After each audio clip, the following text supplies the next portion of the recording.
Peut-être qu'il a découvert quelque chose pendant le temps où il était censé être mort, quelque chose d'au-delà de ce que l'on peut comprendre.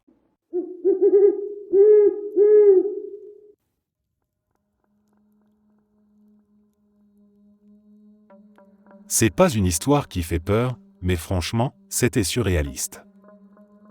Ce jour-là, je prends le bus pour aller en centre-ville, motivé à bosser sur mon écriture dans un café. C'était le plan, ambiance, caféine, concentration. Sauf qu'en arrivant, je réalise que j'ai complètement oublié mon sac. Pas de sac à dos, pas d'ordi, pas de bouquin. Rien. Je me dis, tant pis, je reste quand même en ville quelques heures, je fais quelques courses, je traîne un peu, en regrettant tout du long de ne pas avoir mon matériel. Et puis, sur le chemin du retour, je suis assis dans le bus, regardant dans le vide, fatigué. Mes yeux se posent sur un sac posé juste à côté. Je le regarde distraitement. Noir, usé, familier. Et là, je me redresse d'un coup. C'est mon sac. Mon sac à dos. Je l'ouvre. Dedans, mon ordi, mes bouquins, mes affaires. Tout. Je l'avais en fait oublié dans le bus du matin. Et d'une façon complètement improbable, ce sac était resté là toute la journée. Il avait survécu à des allers-retours, à d'autres passagers, au hasard pur, et il m'attendait, sur le même trajet, comme s'il avait décidé de revenir à moi sans que j'aie besoin de faire quoi que ce soit. Ce n'est qu'à ce moment-là que j'ai vraiment réalisé que je l'avais perdu. Et pourtant, je l'avais déjà récupéré.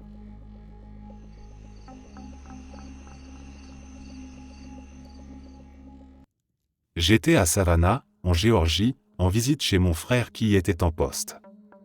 J'étais avec ma mère et un ami, et on avait prévu d'aller dîner dans ce restaurant soi-disant hanté, All Pink House.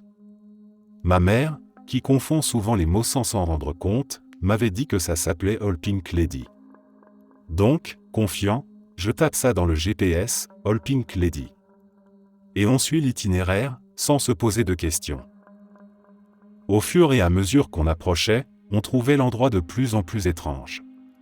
Le quartier ne ressemblait pas du tout à une zone avec des restos, encore moins un lieu touristique. C'était un coin résidentiel, un peu délabré, aucune enseigne, aucun commerce. Siri annonce finalement, vous êtes arrivé à destination. Et là, on se retrouve devant une maison normale, un peu vieillotte, rien de spécial. Pas une seule chose autour qui contenait le mot pink. Pas de pancarte, rien. Et c'est là que mon ami, qui scrutait la maison, dit « Putain. Regardez. » Il pointait du doigt le porche. Assise là, seule sur sa chaise, se balançant doucement, une vieille dame. En peignoir rose vif. On est resté figé. Elle ne nous regardait pas, pas vraiment. Mais c'était comme si elle savait qu'on était là. Comme si elle nous attendait. Il n'y avait rien d'hostile, mais quelque chose de dérangeant. De trop parfait pour que ce soit juste un hasard. Ma mère, toujours dans le déni joyeux de ses erreurs, rit et appelle ma belle-sœur. Et là, confirmation, le vrai nom du resto, c'est bien All Pink House. Elle rit encore plus fort, genre « Oh, j'étais pas loin ». Et en riant, elle lance « Peut-être qu'ici, c'est elle la All Pink Lady », comme si c'était rien. Comme si ça n'avait pas été la chose la plus troublante de toute la soirée. On a fini par trouver le bon resto, on a mangé, on a ri, mais le malaise restait là. Moi et mon pote, on n'arrêtait pas d'y penser. Ce n'était pas juste une coïncidence. C'était trop précis.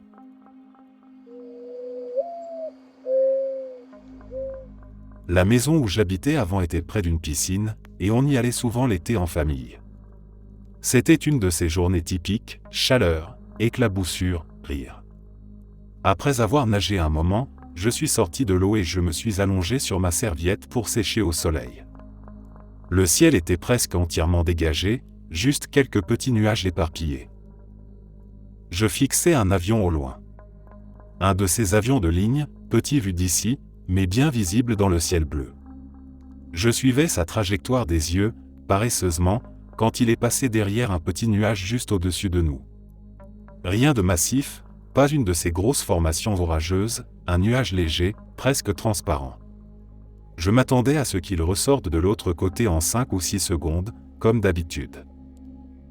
Mais il n'est jamais ressorti. 5 secondes, 10, 15. Toujours rien. Mon regard est resté figé sur l'endroit où il aurait dû apparaître. Puis j'ai commencé à balayer le ciel autour, cherchant une aile, un reflet, une silhouette. Rien. Pas une trace. Comme si l'avion avait été avalé par ce nuage. J'ai continué à regarder pendant plusieurs minutes, certain que j'avais dû rater un détail, un changement de direction peut-être. Mais l'avion n'était plus là. Et il n'y avait aucun bruit. Pas de grondement de moteur à l'arrière, pas d'écho. Juste le ciel. Le nuage, toujours là, immobile, innocent. C'est resté en moi depuis. J'ai raconté l'histoire plusieurs fois, souvent en riant un peu pour ne pas paraître bizarre. Mais en vérité, ça m'a profondément marqué.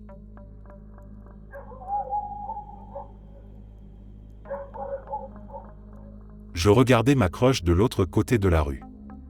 Elle fixait quelque chose droit devant elle, totalement absorbée. Et puis, sans aucun avertissement, elle a tourné la tête vers moi. Enfin, tourner n'est pas le bon mot. C'était un claquement, un snap instantané, comme si sa tête s'était téléportée d'une orientation à l'autre, sans mouvement fluide entre les deux. Pas de transition, pas de balancement des cheveux, pas de micro-gestes. Un instant elle regardait droit devant, l'instant d'après, elle me fixait. Et c'était direct, presque mécanique. Je me souviens être rentré chez moi ce soir-là, troublé. J'ai pris mon téléphone, je me suis filmé en essayant de reproduire ce mouvement. Je tournais ma tête à 90 degrés aussi vite que je pouvais, encore et encore. Mais à chaque fois, la vidéo montrait une transition normale.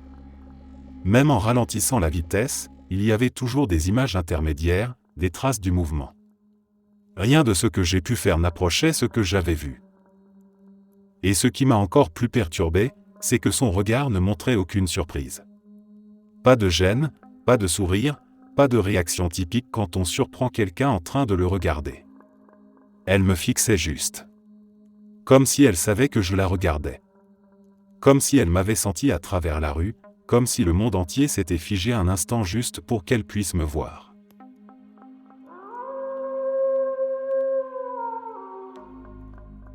Il y a quelques années, j'ai commencé à faire des rêves étranges, incroyablement vivants.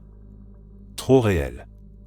Tellement réalistes que j'ai commencé à les noter au réveil, scène après scène, convaincu qu'ils signifiaient quelque chose. J'en parlais à ma famille, pensant que c'était juste des rêves marquants. Chacun durait entre 15 minutes et 1 heure, et tous semblaient se dérouler autour d'un même événement, mais à des moments différents. Comme si j'avais été témoin d'un puzzle, morceau par morceau, nuit après nuit. Puis, 2 mois plus tard, cet événement a commencé à se produire dans la vraie vie. Exactement comme dans mes rêves.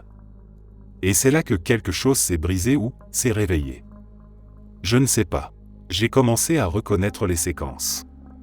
Je savais ce qui allait arriver. Je pouvais prédire ce que les gens allaient dire, ce que j'allais répondre, comment tout allait se dérouler.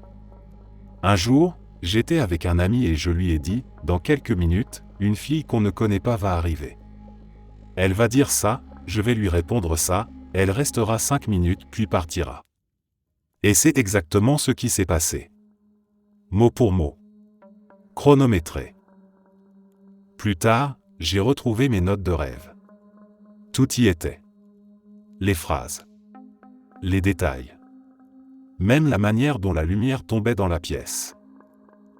Depuis cet épisode, je ne rêve presque plus. C'est comme si mon cerveau avait vidé tout ce qu'il avait à me montrer. Mais je vis des moments de déjà-vu tous les jours maintenant. Pas les petits frissons qu'on associe à l'impression de familiarité. Des boucles entières de réalité, où je sais ce qui va arriver, ce que je vais dire, ce que je vais entendre, et comment tout va se terminer.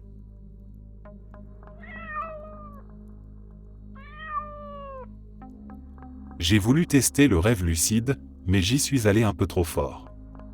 Je m'étais préparé, lu des guides, fait des exercices de réalité toute la journée.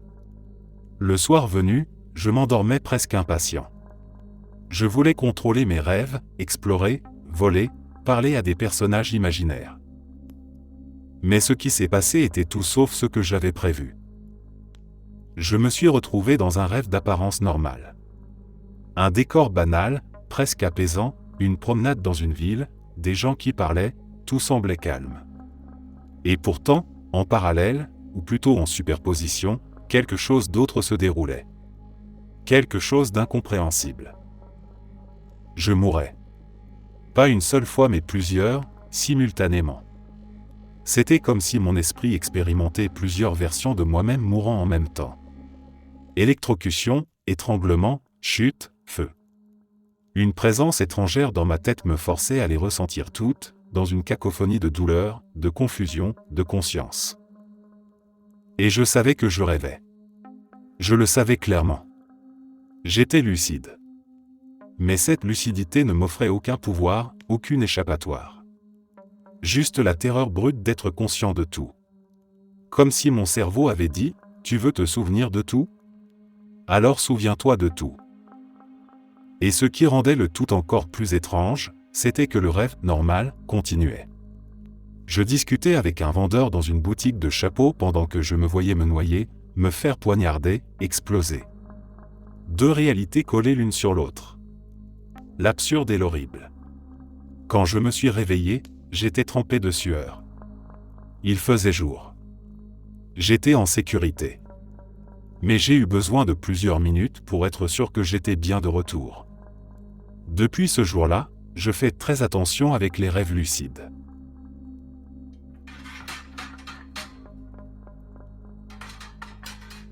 Je me souviens très clairement d'un moment en CE2, quand j'avais emprunté un livre de la série Horrible Harry à la bibliothèque de l'école. Si je me rappelle bien, la règle de prêt permettait de garder les livres pendant une semaine, ce qui coïncidait parfaitement avec notre visite hebdomadaire à la bibliothèque avec la classe. Une semaine plus tard, j'ai pris le livre posé sur la petite table à gauche de mon lit, je l'ai mis dans mon sac et je l'ai ramené à l'école. Je l'ai rendu au comptoir, j'en ai choisi un nouveau, tout semblait normal. La semaine suivante, la bibliothécaire m'annonce que je ne peux pas emprunter de nouveaux livres parce que Horrible Harry est en retard. J'étais sûr de l'avoir rendu.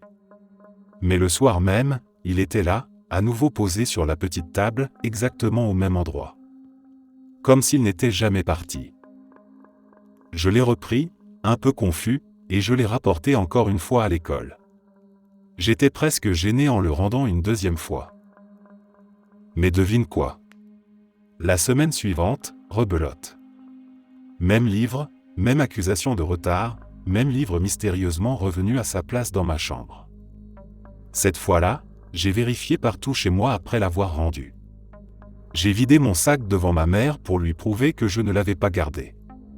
Rien à faire, le soir venu, le livre était revenu. Toujours sur la même table, toujours tourné dans le même sens. Je l'ai retourné une troisième fois, comme si je jouais un rôle dans une boucle étrange, piégé dans une blague dont je ne comprenais pas le sens. Et après cette dernière fois, plus rien.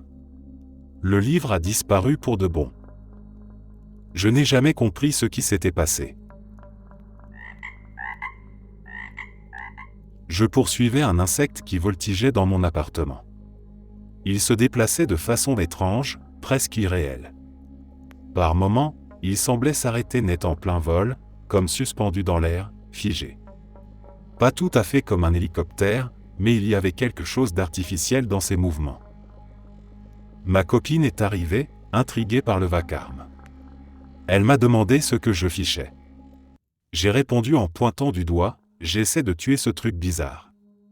On l'a observé ensemble, l'insecte voltait devant un mur blanc, bien visible. Puis soudain, sans aucun mouvement, sans même un bruit, il a disparu. Littéralement disparu. Comme s'il n'avait jamais été là. On a fouillé l'appartement de fond en comble.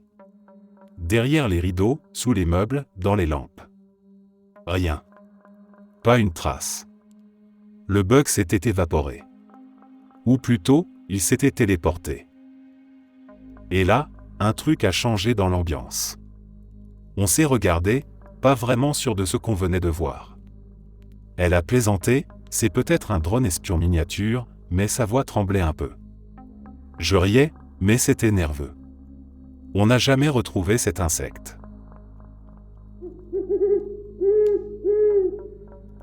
Quand j'étais ado, je jouais au handball. Après un match, routine classique, direction les douches. J'y traîne un peu, je prends mon temps, et je retourne au vestiaire juste quand le dernier gars sort. Je suis donc seul, en train de me rhabiller tranquillement, quand soudain, je vois un flash. Un éclair rouge vif, comme la silhouette d'une voiture. Juste devant moi. Une fraction de seconde, et c'est fini. Disparu. Je reste là, confus. Mais bon, je n'y pense pas plus que ça. Je finis de m'habiller rapidement et je sors.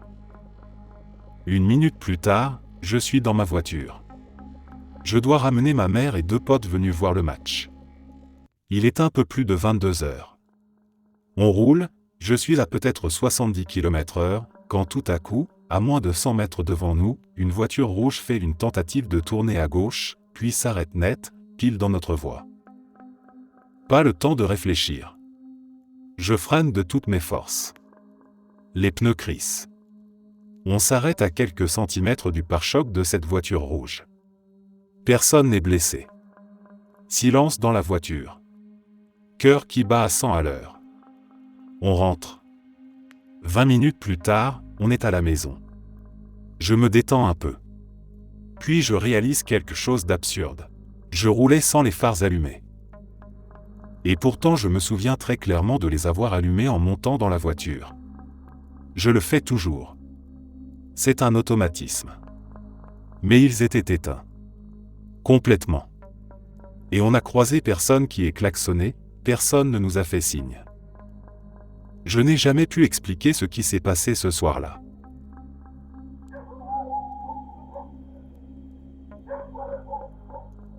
Un matin, je roulais pour aller au travail.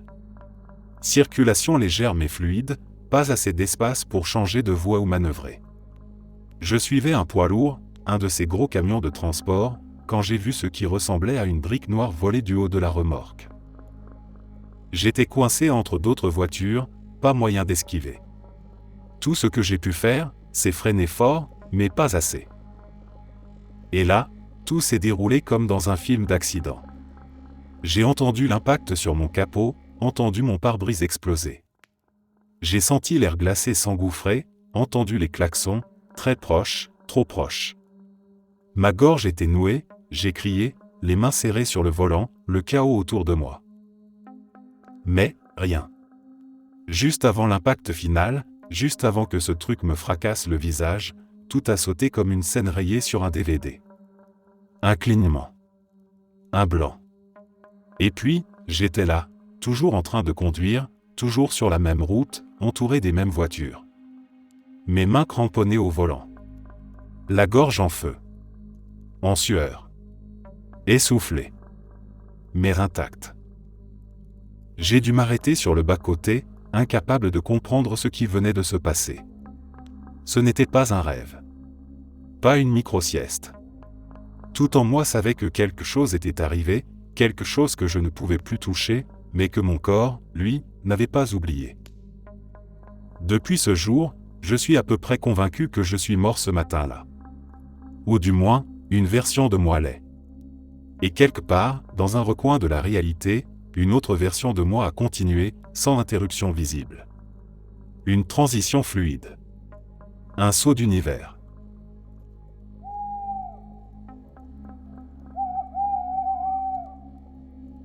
Quand j'étais enfant, vers 6 ou 7 ans, je jouais avec ma poupée Shira. En montant me coucher, je fais tomber son épée par-dessus la rambarde de l'escalier. Elle glisse, tombe à l'étage du dessous. Je descends aussitôt pour la récupérer, mais elle a disparu. Introuvable. J'ai fouillé partout. Rien. Je l'ai oubliée, comme on oublie 1000 petites choses d'enfance. Mais quelques années plus tard, alors qu'on s'apprête à déménager dans un autre état, on fait un dernier tour de la maison. Je marche dans le couloir, et là, l'épée est posée exactement là où elle aurait dû être le jour où elle a disparu. Pas enterrée sous un meuble, pas abîmée, pas déplacé. Juste là, parfaitement visible, comme si le temps s'était replié sur lui-même. Je l'ai ramassé. Je l'ai gardé. Je l'ai encore aujourd'hui. Et parfois, quand je tombe dessus, je repense à ça avec un frisson. Mais ce n'est pas tout. J'ai aussi ces rêves étranges. Des rêves de films qui n'existent pas encore. Des scènes précises, des visages, des dialogues. Et puis, des années plus tard, le film sort.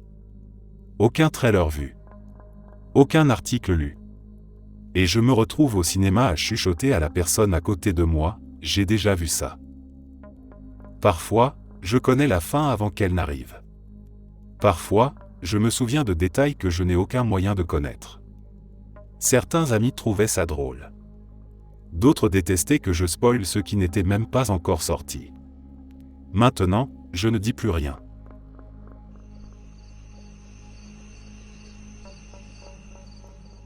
Quand j'étais plus jeune, mon frère, 2 enfants d'amis de la famille et moi étions en train de construire un fort dans le salon. On y avait mis du cœur coussin, drap, tout. À un moment, ma mère nous appelle pour nous proposer de la limonade. Évidemment, on laisse tout tomber et on court vers la cuisine. On se met en file pour recevoir nos verres, et moi, je suis le dernier dans la file. Jusque-là, tout est normal. Mais en jetant un coup d'œil de l'autre côté, celui où personne ne faisait la queue, je vois mon frère. Il est là, debout, il me regarde avec un grand sourire idiot, comme une provocation, puis il se met à courir. Je prends ça pour un défi, alors sans réfléchir, je me lance à sa poursuite. Je le vois courir dans le salon et plonger dans notre fort. Alors je fais pareil. Je saute dedans, détruisant tout sur mon passage. 2 secondes plus tard, mon frère entre dans le salon, accompagné des 2 autres enfants. Tous les 3 me regardent, choqués, et me demandent pourquoi j'ai détruit ce qu'on avait mis tant de temps à construire. Je suis resté là, complètement perdu. J'étais certain d'avoir vu mon frère. Je lui avais couru après. Il m'avait souri, couru devant moi, sauté dans le fort. Ce n'était pas flou, pas un reflet, pas une ombre. C'était lui. Mais il était toujours dans la cuisine. Il n'avait jamais bougé. Je n'ai jamais su ce que j'avais vu ce jour-là. Un double? Une illusion parfaite? Quelque chose qui avait pris sa forme, son visage, son énergie pour m'attirer? Je n'ai pas d'explication rationnelle. Juste ce souvenir clair, et cette sensation de m'être fait piéger par quelque chose qui savait exactement à quoi il devait ressembler.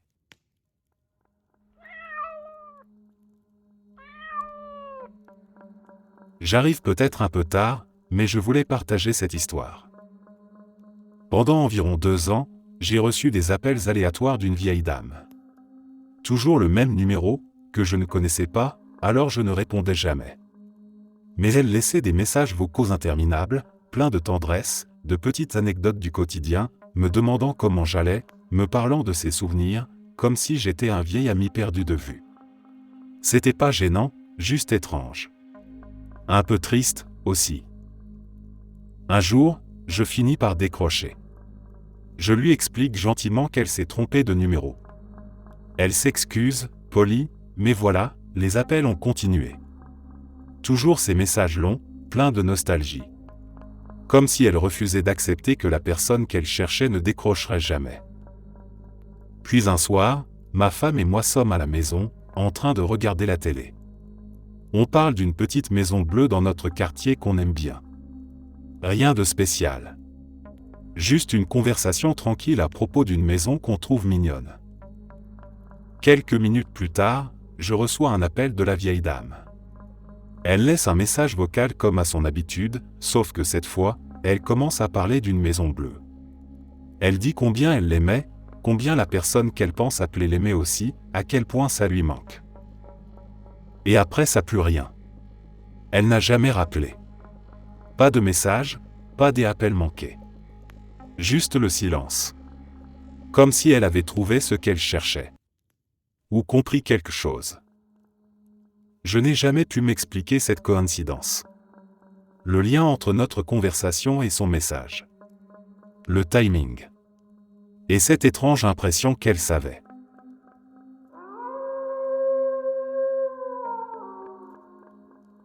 Il y a quelques années, je me suis réveillé en pleine nuit, sans raison apparente. Et ce qui était étrange, c'est que je ne pouvais pas me rendormir. Ce n'est pas du tout dans mes habitudes, d'habitude, je dors comme une pierre. Mais là, impossible. Alors, au bout d'un moment, ennuyé, je me suis dit, autant m'amuser un peu. J'ai eu l'idée de faire une blague à mon petit frère pendant son sommeil. L'idée était simple, lui coller une image effrayante devant le visage, le réveiller, et voir sa réaction. Un truc de sale gosse classique. Je prends l'iPad, je vais dans le salon, je commence à chercher une image bien flippante. Et là, je tombe sur le visage de la poupée de Sao. Celle avec les spirales rouges sur les joues. Ni lui ni moi n'avions vu ce film à l'époque. On connaissait vaguement l'image, rien de plus. Je trouve une image parfaite. Je la mets en plein écran, prêt à lancer ma petite frayeur. Et pile à ce moment-là, la porte de la chambre de mon frère s'ouvre.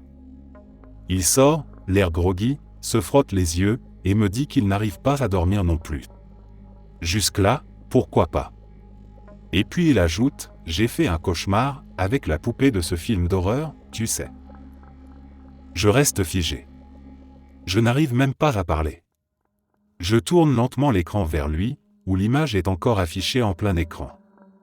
Il pousse un hurlement et s'enfuit en courant vers la chambre de nos parents, paniqués. Moi, je reste là, cloué sur place, les yeux dans le vide, à me demander ce qui vient de se passer. Ce n'était pas une coïncidence normale. C'était comme si on avait été connectés au même moment, à la même image, au même cauchemar. Et le pire? Je ne l'ai jamais raconté à mes parents. Parce que je ne saurais même pas expliquer ce que j'ai fait ou ce que j'ai provoqué.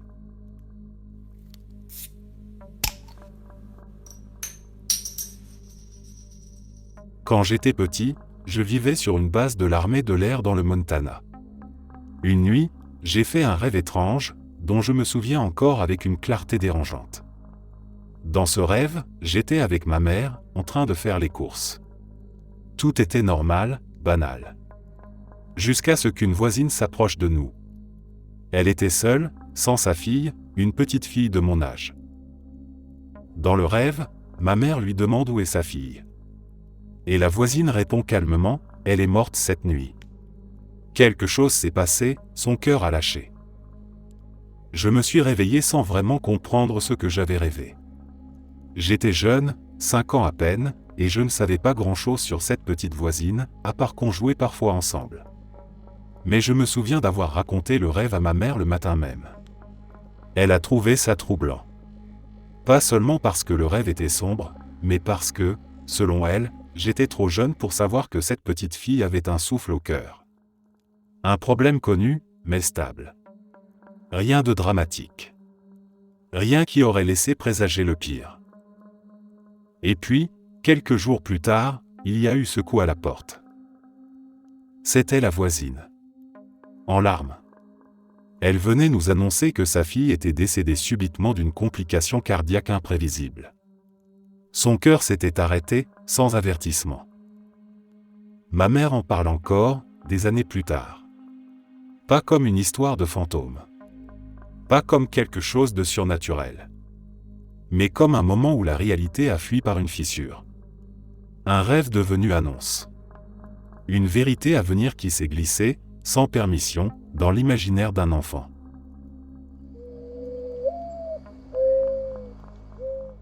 Ce week-end, mon mari et moi étions partis en balade en Jeep, loin de tout. On roulait au cœur de la campagne, hors des routes principales, dans un minuscule village à plusieurs heures de chez nous, notre nouveau chez nous, d'ailleurs, depuis notre déménagement cet été, de l'autre côté de l'État. On passe une petite colline, et là, je vois une ferme. Et aussitôt, une vague de déjà-vu me frappe. Violente. Palpable. La chair de poule, les bras engourdis, le souffle un peu coupé. J'ai l'impression de reconnaître cet endroit.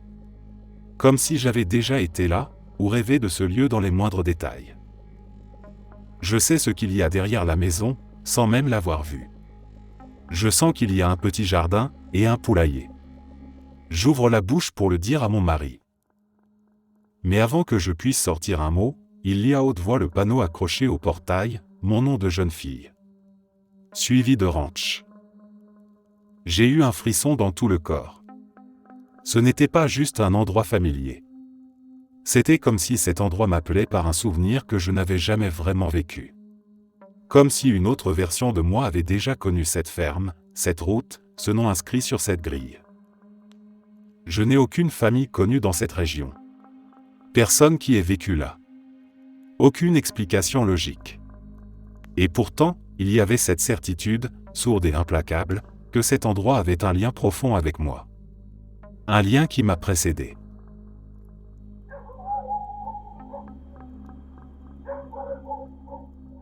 Je sais que les déjà-vus sont souvent attribués à des tours que nous joue notre cerveau, des petites failles dans la mémoire ou la perception.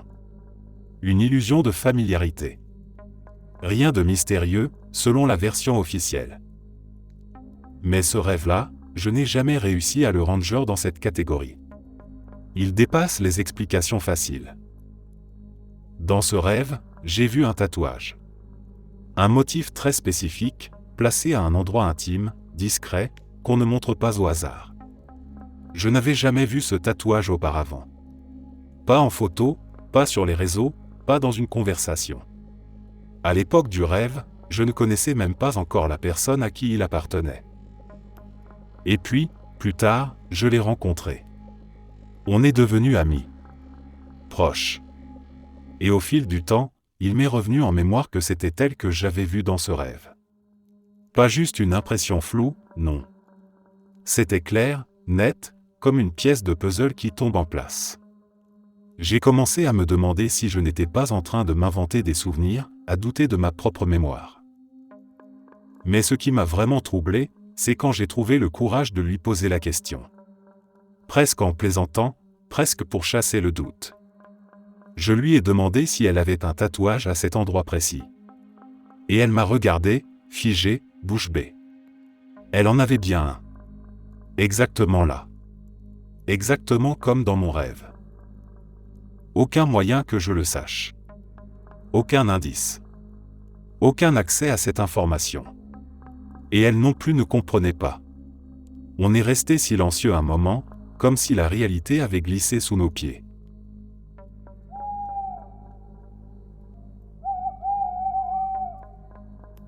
Je me souviens de ce rêve comme si c'était encore hier. Mon père et moi, dans une voiture. Je conduisais. On roulait, tout semblait normal, jusqu'au moment où un semi-remorque a surgi en face de nous. Il était trop tard pour éviter la collision. Juste avant l'impact, je me suis réveillé, le cœur battant, trempé de sueur. Ce qui m'avait frappé ensuite, c'est que je conduisais à gauche. Ça m'avait semblé bizarre, sans vraiment comprendre pourquoi. Mais le rêve était si réaliste, si lourd, qu'il est resté avec moi. Un an plus tard, en 2016. Juste avant Noël. Mon père était en Australie pour un voyage d'affaires. Le jour où il devait rentrer, on a reçu la nouvelle. Il avait eu un accident de voiture. Un semi-remorque. Il est décédé à l'hôpital peu après. Quand j'ai vu les photos de l'accident, tout est revenu d'un seul coup. La rue, le type de camion, même la lumière. C'était exactement la scène de mon rêve. Le même genre de route australienne, le même décor. Et le même camion. C'était comme si ce souvenir que j'avais cru être un simple cauchemar était en réalité une prémonition, un écho d'un futur que je ne pouvais ni comprendre ni empêcher. Les gens ne me croient probablement pas quand j'en parle, ma copine pense que j'invente, mais depuis des années, chaque fois que je regarde l'heure l'après-midi, il est 13h37. Pas parfois. Pas souvent. Presque systématiquement. Peu importe où je suis ou ce que je fais. Au début, j'ai cru que c'était lié à ma routine d'étudiant. À l'époque, j'avais cours à des heures fixes, donc je me suis dit, tu regardes l'heure autour de 13h30 tous les jours, c'est logique. Mais maintenant, je bosse à temps plein, mon emploi du temps est complètement aléatoire. Parfois je suis en pause déjeuner, parfois au cinéma, parfois même en vacances, sur une plage, sans repère horaire, et quand l'envie me prend de jeter un œil à l'heure, bam, 13h37. Je ne parle pas juste de le voir de temps en temps. Je parle d'une fréquence bizarre, presque troublante.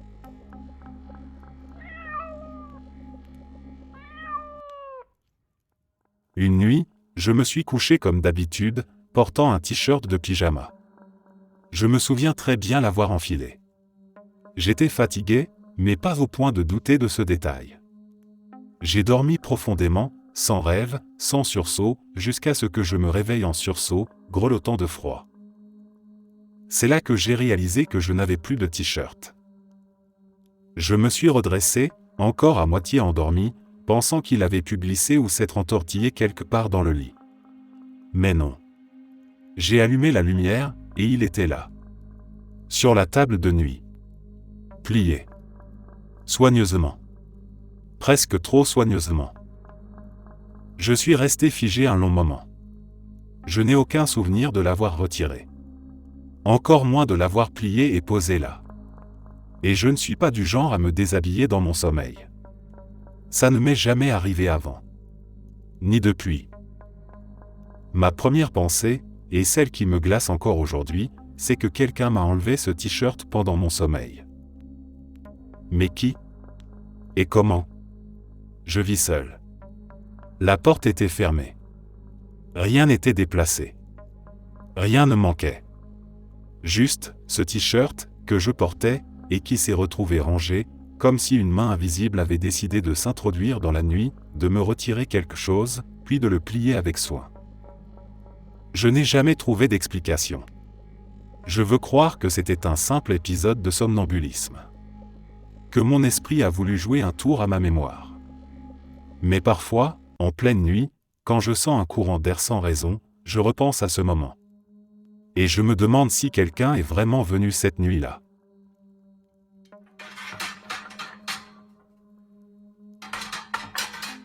Ça s'est passé il y a quelques mois. En cours d'anglais, on avait des correspondants avec des élèves d'une école primaire pas loin. Mon prof nous a distribué ce qu'il appelait les dernières lettres de l'année de nos correspondants. J'ai lu la mienne, vite fait, rien d'étrange, puis je l'ai rangée. Quelques jours plus tard, le prof redonne, encore une fois, les dernières lettres de l'année. Cette fois, la mienne est scellée, mais quand je l'ouvre, c'est exactement la même. Identique à la précédente. Même erreur de grammaire, même petite croix orange coloriée par l'élève, même détail subtil, tout pareil. Ce n'était pas une copie. C'était la même lettre. J'ai fouillé dans mon trieur pour retrouver la première, elle n'y était plus. Disparue.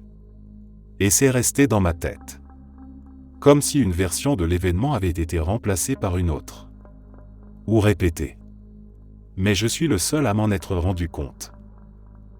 Un autre jour, j'étais dans le camion, le regard perdu par la fenêtre. D'un coup, tout a ralenti. Je te parle pas d'un ralenti mental, le monde a ralenti. Les oiseaux dans le ciel bougeaient au ralenti, leurs ailes lourdes comme s'ils volaient dans du sirop épais. Une seconde, pas plus. Puis tout est redevenu normal, comme si de rien n'était. Personne d'autre n'a réagi. Encore un autre truc. Quand j'avais une dizaine d'années, j'ai trouvé un petit bout de papier. Un truc que j'avais visiblement écrit moi-même, c'était mon écriture. Mais je ne me souvenais pas du tout l'avoir écrit. Et ce qu'il y avait dessus, c'était bizarre. Rien de clair. Un genre de charabia. Mais ça m'a glacé. Je n'ai jamais compris ce que ça voulait dire, ni quand j'avais pu écrire ça. Et pourtant, j'ai jamais pu l'oublier. Je ne sais pas comment expliquer tout ça. Mais depuis, j'ai l'impression que mon cerveau voit des choses qu'il ne voyait pas avant. Comme si quelque chose s'était déplacé dans le fond du décor et que j'en avais aperçu l'ombre.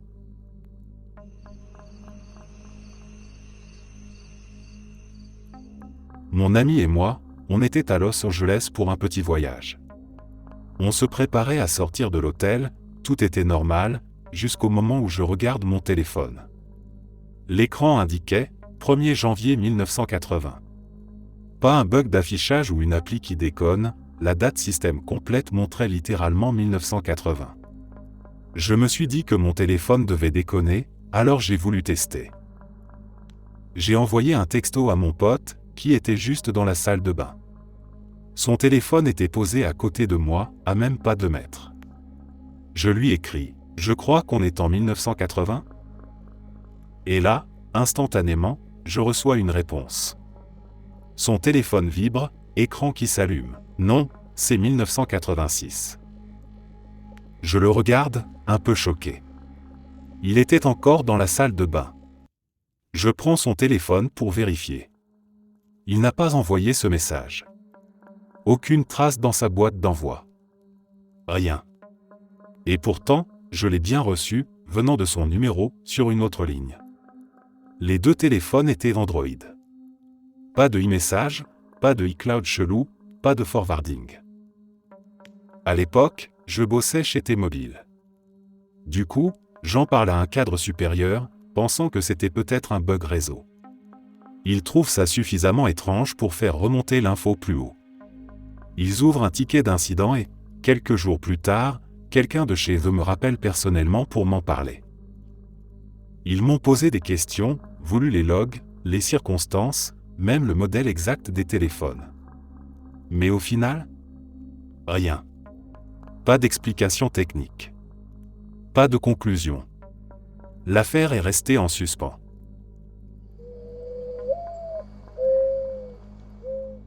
J'ai fait un shooting photo un peu sexy pour l'anniversaire de mon mari, avec plusieurs décors au choix.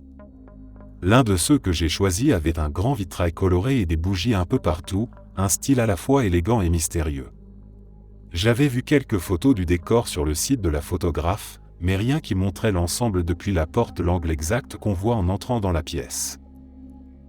Et c'est là que tout a basculé. Quand j'ai passé la porte et que j'ai vu le décor en vrai pour la première fois, j'ai eu un choc. Je connaissais cet endroit. Ce n'était pas un déjà-vu passager. C'était clair, précis, indiscutable. J'avais rêvé de ce décor. Exactement ce décor. Le vitrail, les bougies, la façon dont la lumière tombait sur le sol, c'était le même endroit qui m'était apparu dans mes rêves depuis des années. Et je parle pas d'un rêve isolé. Ce décor revenait dans mes rêves depuis que j'avais 16 ans. 2, 3 fois par an, parfois plus.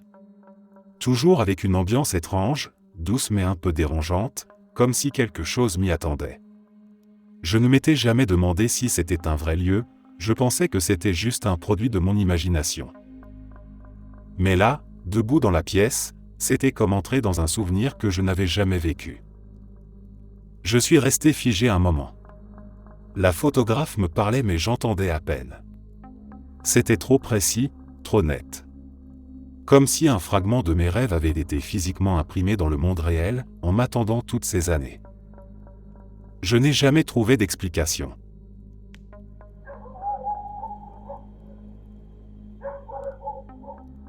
Quand j'étais plus jeune, j'aurais juré que j'ai vécu une boucle temporelle, mais plusieurs fois de suite. Je me souviens être allé à la piscine. J'étais en train de marcher, et je me suis pris le pied contre une pierre. Je l'ai cogné de plein fouet, et ça a saigné. Un des adultes du camp m'a donné un pansement, et tout s'est calmé. Mais voici où ça devient étrange. Quelques instants après, je suis sûr d'avoir vécu exactement la même chose. Le même caillou, le même orteil, exactement les mêmes pieds, et la même blessure. C'était comme si je revenais en arrière, une seconde fois, pour revivre la même scène. La même fille était là, assise sur la chaise longue, en train de se faire retirer une écharpe du pied. Le même gars m'a tendu le même pansement. C'était trop précis, trop identique, pour que ça soit un simple hasard. Je me suis dit que c'était peut-être juste moi qui avais perdu la notion du temps, ou un genre de flashback bizarre. Mais non. Chaque détail se répétait comme une scène figée dans le temps. Ça s'est reproduit plusieurs fois ce jour-là. C'était comme si le temps s'était arrêté et qu'on le rembobinait pour recommencer à zéro. À chaque boucle, je pouvais voir les mêmes choses, entendre les mêmes sons, les mêmes gestes. Mais je ne pouvais rien faire pour l'arrêter.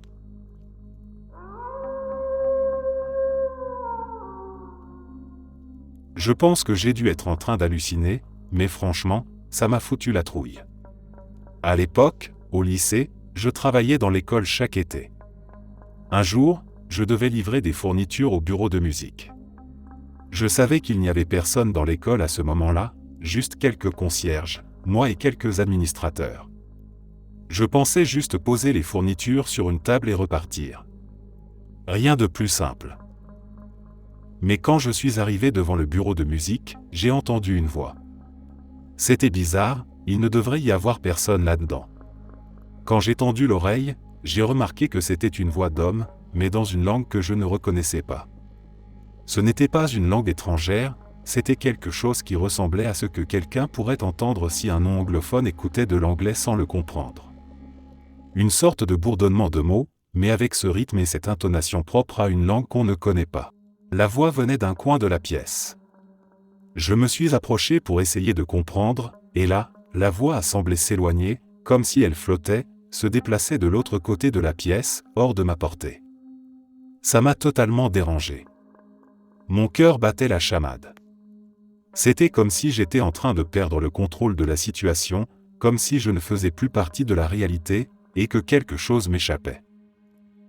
À ce moment-là, je n'ai même pas réfléchi. J'ai lâché les fournitures et mon chariot, et j'ai couru hors de là aussi vite que possible.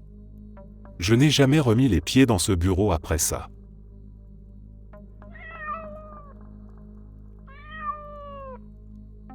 Mon enfant et moi sortions de l'autoroute par une bretelle, et il y avait un feu à la fin de la sortie. J'étais derrière un type corpulent avec une queue de cheval, dans une gremlin vert avocat. Il avait un prisme suspendu à son rétroviseur qui me reflétait la lumière dans les yeux de façon vraiment agaçante. Mon enfant a fait une remarque sur la laideur de sa voiture et je lui ai expliqué que ces modèles étaient populaires dans les années 70. Quand le feu est passé au vert, il est parti à droite et nous, à gauche. Une rue plus loin, il y avait un autre feu, et là, on se retrouve juste derrière une gremlin verte avocat, avec le même type corpulent au volant, même queue de cheval, même prisme suspendu. Il n'y avait absolument aucun moyen qu'il puisse être passé devant nous sans faire un demi-tour et nous dépasser, il n'y avait aucune rue transversale dans l'autre direction sur presque 1 kilomètre, et mon enfant et moi avons crié en même temps « c'est pas possible », quand on a réalisé qu'il était à nouveau devant nous. Soit il avait un sosie qui conduisait exactement la même voiture avec le même prisme, soit il se passait quelque chose d'étrange avec l'espace et le temps. On aurait pu continuer tout droit au feu suivant pour le suivre, mais on a préféré tourner et prendre un chemin plus long pour rentrer parce qu'on était vraiment perturbé.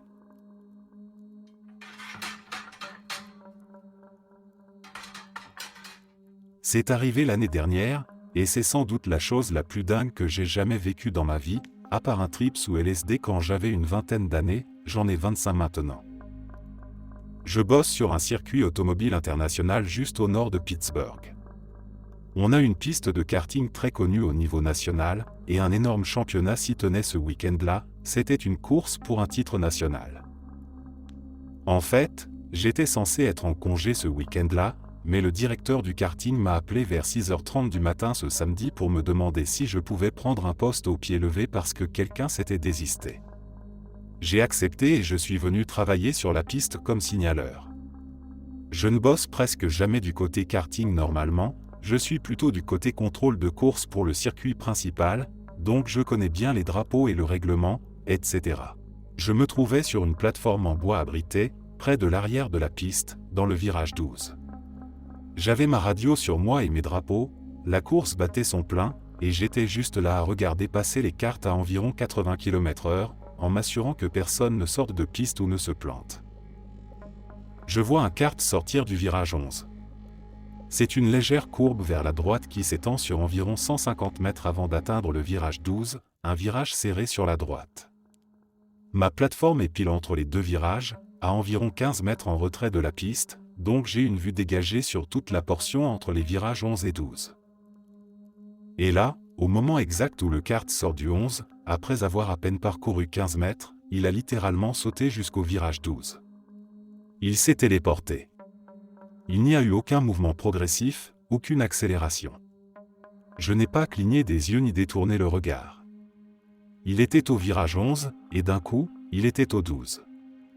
Même si j'avais cligné des yeux, ce kart n'allait pas assez vite pour parcourir cette distance dans le temps d'un clignement.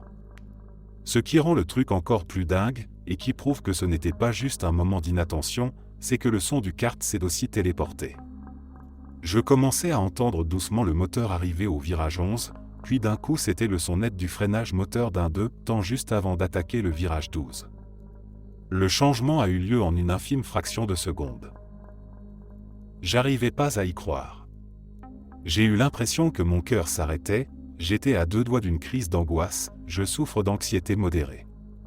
J'ai pas pu m'empêcher de penser en boucle à ce qui venait de se passer.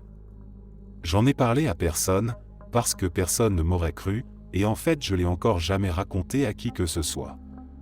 C'est juste trop absurde pour être crédible. Mais je sais ce que j'ai vu, et ce kart est passé par une sorte de faille spatio-temporelle ou je ne sais même pas quoi. Vraiment, j'en ai aucune idée. Et je suis plutôt soulagé de savoir que d'autres personnes ont déjà vu des trucs aussi bizarres. J'étais dans un très grand zoo avec ma fille, qui avait 5 ans à l'époque. On portait des tenues assorties pour qu'elles soient facilement reconnaissables au cas où il se passerait quelque chose. On était toutes les deux dans l'enclos des chèvres, à les caresser tranquillement, quand j'ai vu du coin de l'œil ma fille prendre la main d'un homme plus âgé et partir avec lui.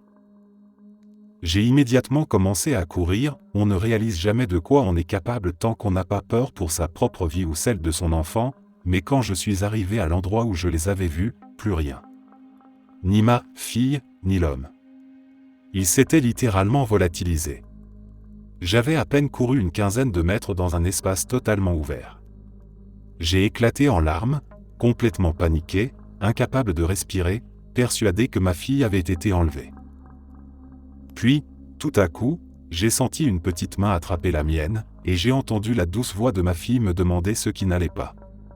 Tout allait bien, elle était juste là, et on a continué à passer une belle journée au zoo. Mais je n'arrive toujours pas à comprendre ce qui s'est passé. La petite fille que j'ai vue partir avait exactement la même tenue, les mêmes chaussures, les mêmes couettes, et même la même grande tache de naissance sur le cou que ma fille. Rien que d'y repenser, j'en ai encore des frissons.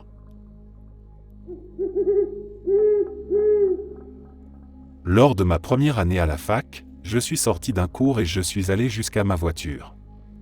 J'ai ouvert la portière côté passager, posé mes 2 livres du jour et mon énorme cahier sur le siège, puis j'ai fait le tour pour m'installer côté conducteur. En sortant du parking et en roulant un peu, j'ai tendu la main vers mes affaires pour attraper une feuille avec des indications dessus, que j'avais laissé dépasser exprès. Mais il n'y avait rien.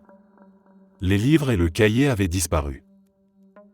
J'ai paniqué, me disant que j'avais peut-être seulement cru les avoir posés là, comme c'était ma routine quotidienne.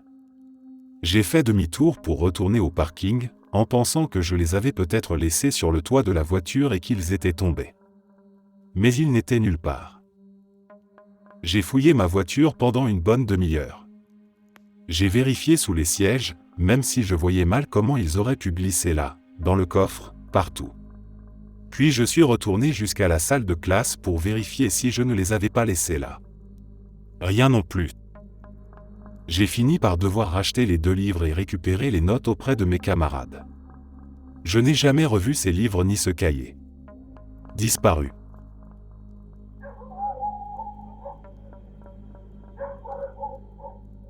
J'avais 12 ou 13 ans, et mes grands-parents avaient emmené mon ami et moi pour un voyage d'une nuit à un événement. On avait notre propre chambre d'hôtel, plutôt pourrie, d'ailleurs, et forcément, on faisait un peu les idiots. À un moment, je décide de sauter sur le lit en me lançant de côté, l'idée étant d'atterrir sur le dos, à la cool. Sauf que, ça ne s'est pas vraiment passé comme prévu. Je me souviens très clairement avoir sauté, puis le temps a semblé ralentir, s'étirer, et l'instant d'après, je me retrouve coincé dans le minuscule espace entre le lit et le mur, une jambe levée bizarrement pour éviter le radiateur. Pas une égratignure, et je riais comme une folle sans trop savoir pourquoi. Mon amie m'a dit que ça avait vraiment eu l'air d'un « bug », elle m'a vu commencer à sauter, puis elle a entendu des rires venant du côté du lit. Et pour info, je n'avais pas sauté très fort, au mieux, j'aurais dû atterrir au milieu du matelas. Et il m'aurait fallu des réflexes surhumains pour me retrouver dans la position exacte où j'ai atterri, surtout dans un espace aussi restreint. C'était comme si la réalité avait brièvement sauté une image ou deux.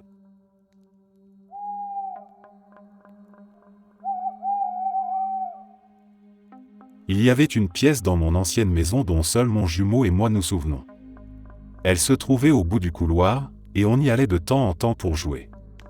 Pendant de longues périodes, on l'oubliait complètement, puis, sans raison, elle nous revenait en tête et on décidait d'y retourner. Nos parents ne nous ont jamais interdit d'y aller, mais on avait toujours l'impression étrange de s'y faufiler en cachette. Un jour, on s'est souvenu de cette pièce et on a voulu y aller, mais elle n'était plus là. Disparue. Elle n'est jamais réapparue, et nos parents ne se souviennent même pas qu'elle ait existé. Quelque chose d'autre, moins marquant mais tout aussi étrange, est arrivé dans cette même maison. Il y avait une grille de ventilation au sol dans ma chambre, et mon frère et moi avions l'habitude de nous allonger dessus quand on avait chaud. Mon chat sautait sans arrêt sur une étagère au-dessus de cette grille et la faisait tomber sur nous. Une nuit, j'ai rêvé que cette grille était cassée et qu'elle laissait échapper de la fumée. Le lendemain, j'ai raconté ce rêve à mon frère. Il m'a demandé « Laquelle ?» Celle-là, en pointant la seule grille visible dans la pièce. J'ai répondu « Non, celle-là », en désignant l'endroit où se trouvait l'autre grille, mais elle n'y était plus. Ma mère affirme qu'il n'y a jamais eu de deuxième grille, mais il n'y a absolument aucune autre raison pour laquelle on aurait passé du temps allongé pile à cet endroit, sous une étagère dont on savait que le chat la faisait tomber régulièrement. Il y a des choses dans cette maison qui défient toute logique.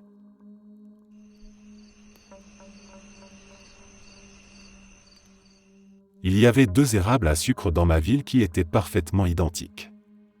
L'un se trouvait sur la route entre chez moi et la grande rue la plus proche. L'autre, sur le trajet entre mon lieu de travail et cette même grande rue, mais depuis l'autre direction. Je ne suis pas particulièrement doué pour estimer l'âge des arbres, mais ils avaient dépassé le stade de jeunes pousses. Leur tronc faisait à peu près la taille d'une bouteille de 2 litres, peut-être un peu moins large.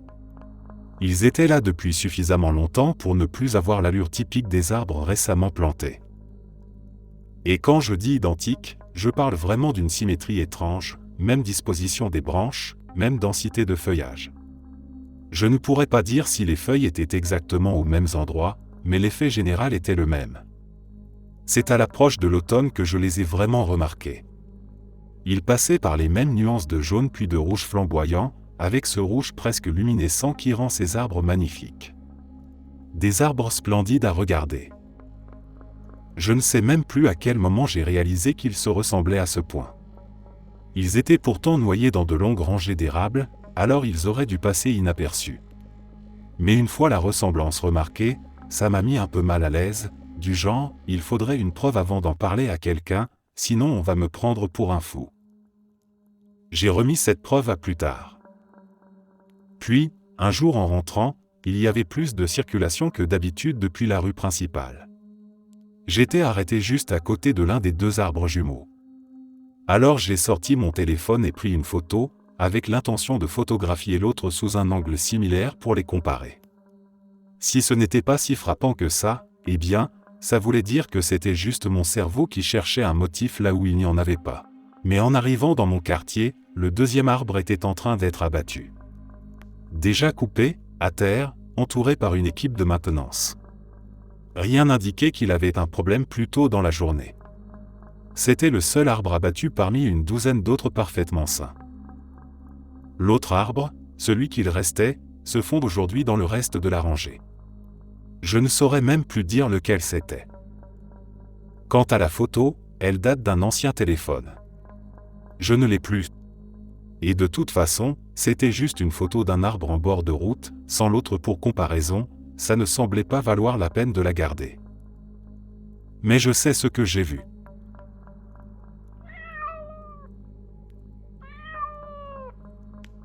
Ça s'est passé il y a un peu plus de 3 ans, juste avant que je parte à la fac.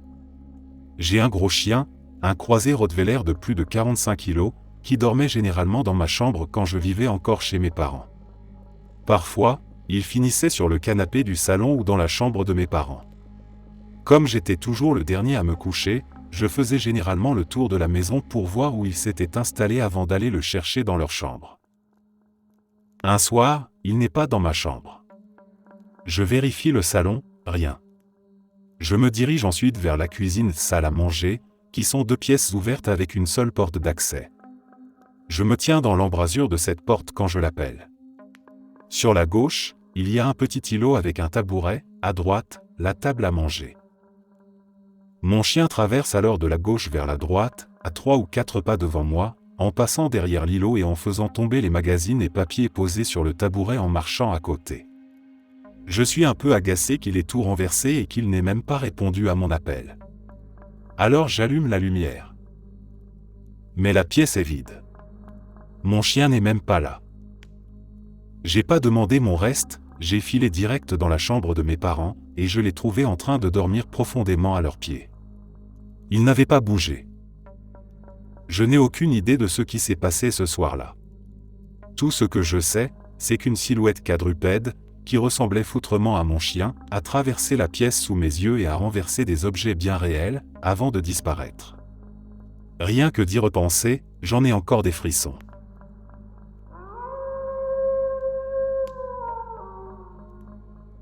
Ma copine et moi empruntions régulièrement une rue près de chez nous, au moins une fois par semaine, souvent pour aller manger. C'était une rue très animée avec plein de restos, et comme on habitait à 2 pas, c'était devenu un trajet familier. En plus, c'était sur le chemin d'autres lieux qu'on fréquentait souvent. On a dû passer par là au moins une centaine de fois en un an, probablement bien plus. Et un jour, alors qu'on rentrait chez nous après un repas, je lui dis « Regarde ça », en pointant quelque chose du doigt. C'était un motel au bord de la route. Je lui demande « Tu l'as déjà vu, toi ?» Et tout de suite, elle me répond que non. Elle avait parfaitement compris de quoi je parlais, parce qu'elle était aussi troublée que moi. C'était un vieux motel de plain-pied, du genre typique des années 50 à 70. Pas un bâtiment neuf du tout, mais plutôt bien entretenu de l'extérieur, en mode vieille bâtisse rétro mais toujours debout. Ce qui rendait la chose encore plus étrange, c'est qu'on reconnaissait parfaitement le commerce juste à côté, un pressing. De l'autre côté, il n'y avait rien, juste quelques arbres et de la broussaille. Le motel ne pouvait pas avoir été caché par des arbres ou autre chose, un de ces murs longeait littéralement le trottoir. Il était en pleine vue. Impossible qu'on soit passé devant ce bâtiment autant de fois sans l'avoir remarqué. Ce n'est pas comme s'il était caché, ni flambant neuf, ni discret. Il était là, et pourtant il ne l'avait jamais été. Depuis, c'est devenu notre référence quand on parle de trucs bizarres. Ce n'était pas forcément flippant en soi, mais c'était tellement déroutant. Une rue qu'on connaissait par cœur, et voilà qu'un vieux bâtiment nouveau apparaît soudain, à côté d'un lieu familier. On a même envisagé d'y passer une nuit, pour le fun. Mais je lui ai dit en rigolant, et si le motel retournait d'où il vient pendant qu'on dort ? Elle n'a pas du tout aimé l'idée. Et on n'en a plus jamais reparlé sérieusement.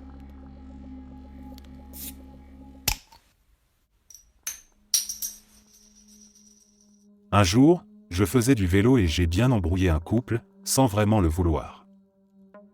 Si tu ne connais pas bien ce sentier, tu ne sais peut-être pas qu'il y a plein de petits chemins annexes où tu peux t'éloigner un peu pour rouler. Je faisais ça parce que j'utilisais l'application MapMyRide et je voulais augmenter un peu ma distance. Donc, je dépasse un couple qui marchait sur le chemin principal, puis je prends un de ces petits détours. Quand je reviens sur le sentier principal, le couple m'avait repassé, alors je les redépasse à nouveau.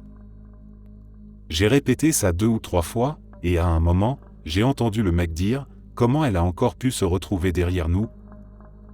En gros, il pensait que je les dépassais toutes les 5 minutes. Alors que le tour complet du sentier prend bien 20 à 30 minutes. C'était assez drôle, j'aime bien imaginer qu'ils ont cru à un bug dans la matrice. Donc pour ce gars en voiture, il a peut-être juste pris un chemin que tu ne connais pas et il a fait une boucle. Ou alors, c'était son jumeau, avec exactement la même voiture.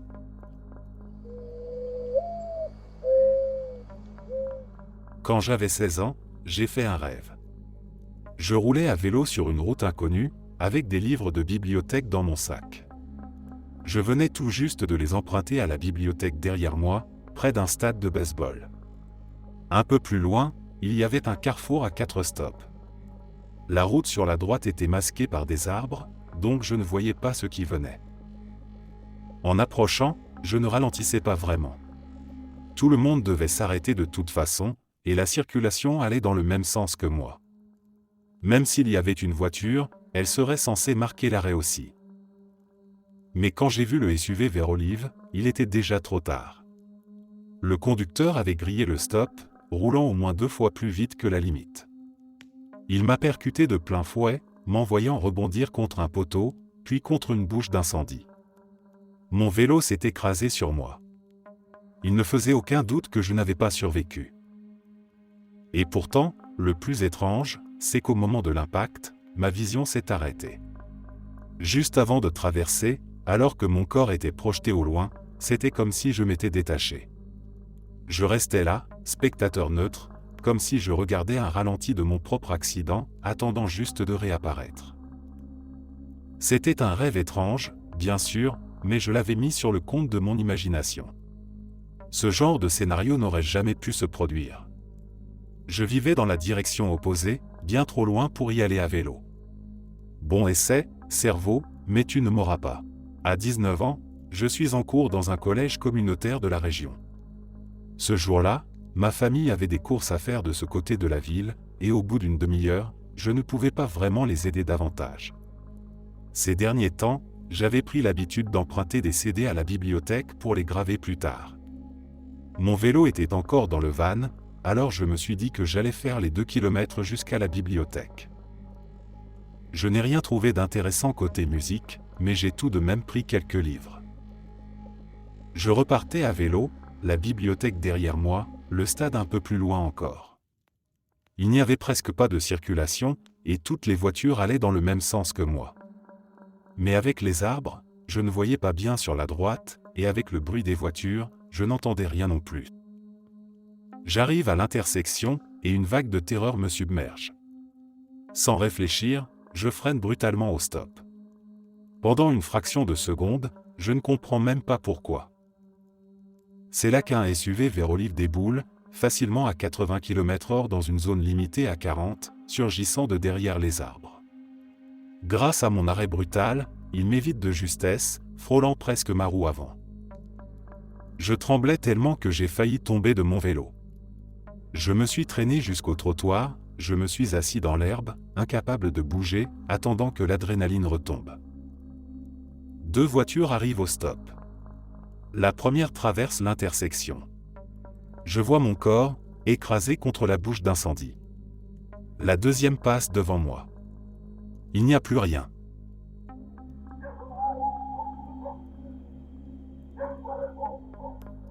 Mon chat était roulé en boule au bout de mon lit, endormi.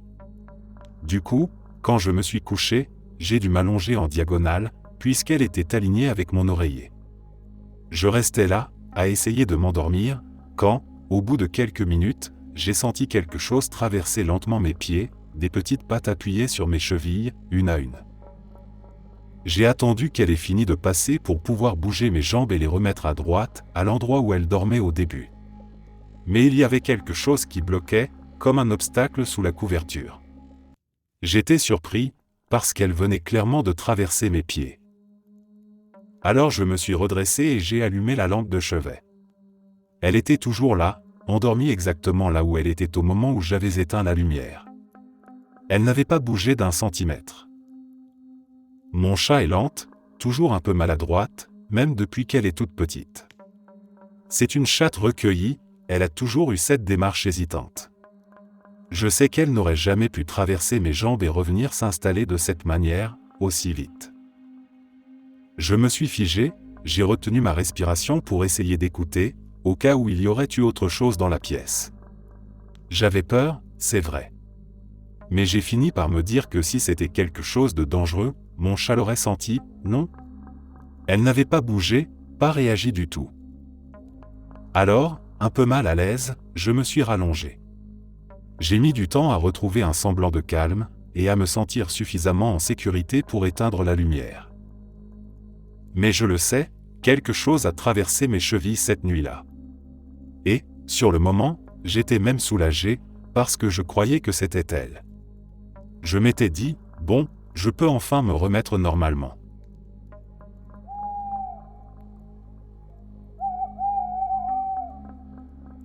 Une nuit, j'étais seul à la maison pour toute la soirée. Je suis allé me coucher vers 1h du matin. Vers 4h30, j'ai été réveillé en sursaut par un bruit, le son de l'eau qui se mettait à couler dans la douche. Je pense que c'est l'éclaboussure soudaine de l'eau sur la porcelaine qui m'a tiré du sommeil.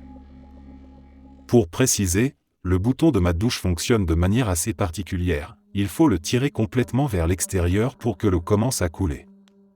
Ce n'est pas quelque chose qui peut s'enclencher tout seul facilement. Je suis allé dans la salle de bain. La lumière était éteinte, mais la douche coulait, et le réglage était poussé à fond vers l'eau froide. J'ai allumé la lumière, j'ai éteint la douche, et je suis retourné me coucher. Mais je n'arrivais plus à dormir.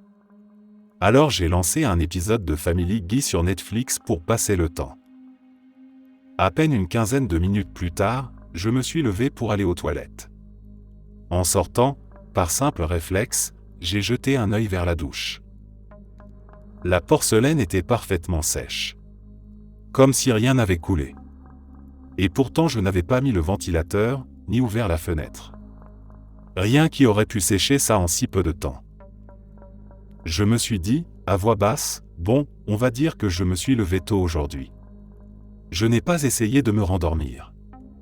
Je n'ai fermé l'œil que la nuit suivante, quand je n'étais plus seul à la maison. Je travaille dans une pension pour chiens. On n'y accepte pas les races dites agressives, comme les pitbulls ou les rottweilers, mais on a quand même quelques chiens nerveux. C'est le cas de Tucker, un vieux berger allemand croisé, pas bien méchant mais un peu à cran. Un jour, je promenais Tucker dans le petit terrain derrière le bâtiment, un coin boisé tranquille. C'est un espace public, mais assez isolé derrière un grand complexe en forme de L. De temps en temps, des gens le traversent pour aller à l'église toute proche, mais c'est rare. Alors, quand j'ai vu un type d'âge moyen marcher dans le coin, je n'ai pas trouvé ça étrange sur le moment. Débardeur, jean long, chaussures de course. Jusqu'à ce qu'il commence à venir droit vers moi et Tucker. Je lui ai demandé de ne pas s'approcher, et Tucker grognait déjà. L'homme ne s'est pas arrêté pour autant. Je garde toujours un petit couteau dans la poche arrière, alors j'ai mis la main dessus, juste au cas où, tout en tenant Tucker. L'homme est arrivé trop près, et Tucker a bondi. Il s'est accroché à son avant-bras avant que je ne puisse tirer sur la laisse pour le retenir. Je criais, sur le mec, sur le chien, assez fort pour alerter les autres employés qui promenaient des chiens plus loin. J'ai fini par tirer Tucker en arrière, et l'homme, lui, restait parfaitement silencieux. Il a regardé le chien et a dit, très calmement, « C'était impoli. » Il n'avait pas une seule égratignure. Pas de sang, aucune marque de morsure. Rien. Pourtant Tucker, même vieux, a encore des dents. Et ce n'était pas un mordillement de jeu. Puis il a simplement fait demi-tour et est reparti comme si de rien n'était.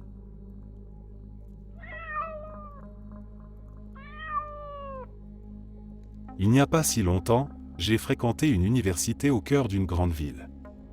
Je ne suis pas particulièrement en forme, mais j'avais des amis qui faisaient régulièrement de l'exercice. Pendant une année, nous avons commencé à jouer au squash. Le gymnase de notre école était un bâtiment immense, avec une configuration déroutante née de plusieurs phases de construction qui s'étendaient sur des décennies. Lorsque nous sommes arrivés à l'université en tant que débutants, les niveaux supérieurs du gymnase rénové avaient tout juste été terminés, avec cette façade en verre et métal qui semble moderne pendant quelques années, mais qui devient ridiculement excentrique avec le temps. Mais les cours de squash faisaient partie de l'ancienne structure. Pour y accéder, il fallait descendre 2 escaliers séparés et marcher une demi-rue. Ce n'était pas surprenant, après tout, le squash n'est même pas un sport olympique. Pourtant, l'université mettait à disposition des balles et des raquettes pour un usage récréatif. Au bout de ce chemin, on arrivait dans une chambre sans issue qui devait être à au moins 40 pieds sous terre. À l'époque, c'était un endroit sombre et usé. Des années, voire des décennies de jeu avaient laissé les murs et le sol des cours parsemés de taches noires. Peu, voire aucun, étudiants ne venaient jamais dans ce coin du gymnase. Je suis sûr que peu d'entre eux connaissaient même l'existence de ces cours à l'époque. Contrairement aux autres zones plus fréquentées du gymnase, cet endroit n'était même pas surveillé par le personnel. On arrivait dans cette salle unique, composée de plusieurs cellules, depuis une zone réservée aux spectateurs qui surplombait les cours en contrebas. Parmi les 5 ou 6 cours disposés côte à côte, celui le plus proche de l'entrée était presque toujours fermé à clé. Pour une raison quelconque, nous jouions toujours sur les cours les plus éloignés, ne nous approchant des cours du milieu que lors des rares moments où d'autres étudiants y jouaient. Généralement, nous jouions en groupe de 4 ou 5 personnes, en tournant afin que chacun puisse jouer avec les autres. Mais ce jour-là, nous n'étions que 2. En entrant dans la zone, nous avons remarqué qu'un vieux ventilateur industriel avait été placé près de la rambarde qui surplombait le premier cours, et qu'il soufflait de l'air dedans. Les lumières de ce cours étaient éteintes, le plongeant dans l'ombre. Une ampoule cassée, que personne ne semblait vouloir remplacer, semblait être la raison pour laquelle ce cours était toujours fermé. Nous sommes donc passés sans y prêter plus d'attention. Après quelques matchs et au moins 1 heure de jeu, nous étions épuisés et avons décidé qu'il était temps de partir. Naturellement, comme il n'y avait qu'un seul accès, nous sommes repassés près du ventilateur. Cette fois, nous avons remarqué quelque chose de curieux. Je me suis tourné vers mon ami, qui pointait le câble débranché, enroulé lâchement à la base du ventilateur. Nous nous sommes échangés un regard confus, puis avons fixé le ventilateur, observant les pales tourner rapidement, de manière continue. Derrière nous, il n'y avait pas de courant d'air, mais en plaçant une main devant, nous sentions l'air se déplacer vivement alors que les pales continuaient de tourner. Je me souviens avoir regardé dans le cours verrouillé, son côté et ses coins complètement obscurcis dans l'ombre, et avoir ressenti un étrange sentiment de peur. Nous nous sommes rapidement éloignés, remontant la première volée d'escalier tout en plaisantant sur le mouvement perpétuel. Avant que nous n'ayons le courage de revenir, les cours ont été fermés. Un ancien élève ou un club local a dû faire don d'une somme d'argent importante à l'université, spécifiquement pour rénover ses cours de squash. 1 an plus tard, le centre de squash, fraîchement renommé, a rouvert ses portes. Les rénovations étaient impressionnantes. L'université était tellement fière de son nouveau centre de squash qu'il y avait désormais toujours un employé sur place pour vérifier que les chaussures des étudiants ne laissaient pas de traces sur le sol. Ils avaient aussi une nouvelle politique, collectant les noms des étudiants utilisant les cours. Il est évident que l'investissement était considérable et qu'ils voulaient le garder impeccable. En fait, l'intérieur de cette salle avait été complètement réaménagé, chaque cours avait été remplacé. Sauf pour ce premier cours, qui, pour une raison quelconque, n'était plus assez large pour accueillir un cours entier. Cet espace était désormais un genre de salle de détente, réservé uniquement aux membres de notre équipe de squash. Mes amis et moi avons apprécié notre temps dans le nouveau centre de squash. Et nous avons toujours joué sur les cours les plus éloignés de l'entrée.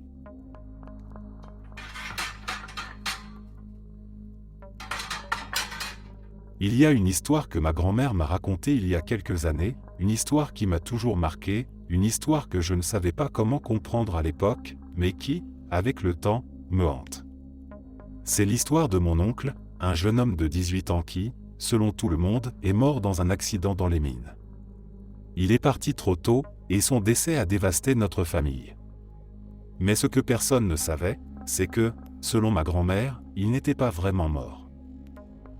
Mon oncle, après avoir été enseveli sous les débris d'une mine, avait été déclaré mort sur place. Les médecins l'avaient examiné et avaient conclu qu'il n'avait pas survécu. On l'a préparé pour l'enterrement, tout s'est déroulé comme d'habitude. Mais ma grand-mère m'a toujours dit que cette histoire ne se terminait pas là. Quelques jours après l'enterrement, elle dit avoir vu mon oncle. Pas dans un rêve, pas dans une hallucination, mais en chair et en os. Il est apparu devant elle, dans sa chambre, en plein milieu de la nuit. Il n'était pas un fantôme effrayant, mais il n'était pas non plus le même jeune homme qu'elle avait connu. Elle m'a dit qu'il avait l'air étrange, pâle, comme s'il avait traversé une expérience au-delà de la mort. Il lui a dit qu'il n'était plus de ce monde, mais qu'il avait encore une mission à accomplir, quelque chose d'important. Il lui a expliqué qu'il avait eu accès à des informations qu'il ne pouvait pas révéler, des choses qu'il n'était pas censé savoir. Il lui a dit de ne pas s'inquiéter, que ce n'était pas encore son heure à elle, mais qu'elle saurait quand ce sera le moment. Après lui avoir dit cela, il est parti aussi soudainement qu'il était venu, laissant ma grand-mère dans un état de choc absolu. Les médecins, lorsqu'elle leur en parla, lui dirent que ce genre d'hallucination était courant après un deuil profond, que le cerveau peut créer des visions pour tenter de faire face à la perte. Mais ma grand-mère était convaincue qu'il ne s'agissait pas de cela. Elle croyait fermement que ce qu'elle avait vu était réel.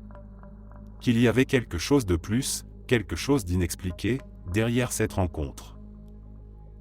Le lendemain, elle et d'autres membres de la famille se sont rendus au cimetière pour déposer des fleurs sur sa tombe. Ce qu'ils ont découvert là-bas a bouleversé tout ce qu'ils pensaient savoir. La sépulture de mon oncle n'était plus à sa place. Il y avait un trou dans le sol, un trou là où il avait été enterré. Son corps n'était plus dans le cercueil. Personne ne pouvait expliquer ce qui s'était passé. Les autorités ont enquêté, mais il n'y avait aucune réponse. Son corps avait disparu, comme s'il n'avait jamais été là. Ma grand-mère n'a jamais cessé de croire que ce qui s'était passé était un signe. Elle pense que mon oncle a été envoyé pour accomplir une mission dont elle ignore encore les détails.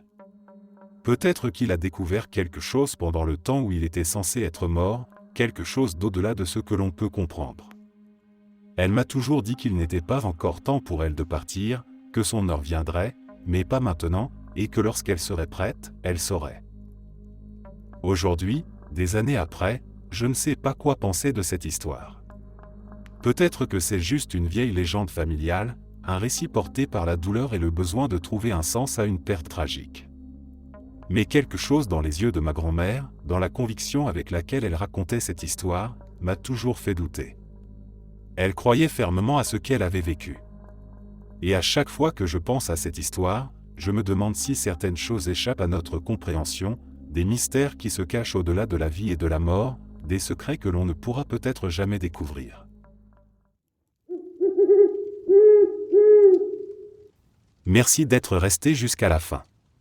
N'oubliez pas d'aimer la vidéo, de vous abonner et de partager vos propres histoires en commentaire.